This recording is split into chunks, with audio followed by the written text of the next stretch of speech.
I'm Bill McCusker, and this is my first visit to an AFA conference, and it's been absolutely extraordinary. It was an honor for me to be invited as one of the speakers, and this conference, dealing with the war on men, is a terrific topic, and the timeliness of this is extraordinary. In my comments, I came at this from the standpoint of the crisis of fatherlessness, which for me is the biggest social issue we face as a country, and is one of the two biggest issues, the two biggest drivers of what I call systemic inequality, the other being the war on school choice. But if you look at the data, and I have, it's unassailable. Kids with a dad are far better off than kids without dads. That's not to bash single mothers, some of whom do enormously good work and raise rock stars. It's not to say that there's a guarantee that a two-parent family, a loving mom and a dad, are going to raise wonderful kids. They really are a guarantee of nothing.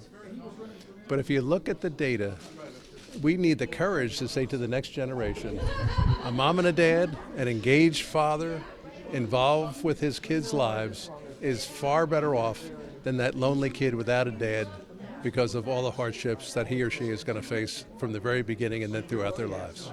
So what do you say when people say, well, this is a racial issue and we have no right to criticize a Hispanic or black culture who won't terminate, and on the other hand try to enlarge the family, or at least enlarge a daughter or an individual woman's, and that's her right, and the style of government support is something that's part of their culture, so who are we to criticize that? Well, the racial aspect of this is an interesting one, because I did point out a 1965 paper by Daniel Patrick Moynihan where he talked about the rate of fatherlessness among African Americans, and it was this shockingly high percentage. He said it was a ticking time bomb. It was 25%. Now, back in 1965, among whites, it was 8%.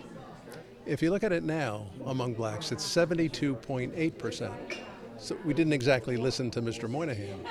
But less people call that a racial attack.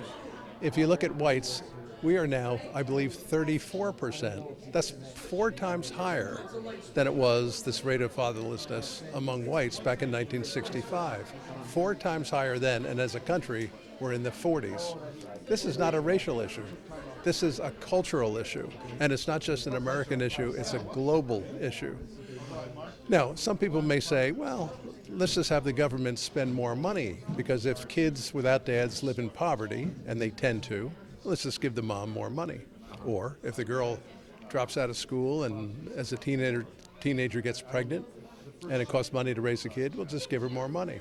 Or if kids are going to prison at a higher rate because they don't have a dad, and that's proven, then let's stop arresting them. They are not the answers, though, that make sense in this case. It's not up to the state to say, well, we're just going to give out more money and everything is going to be kosher. No, we have to rebuild the institution of fatherhood.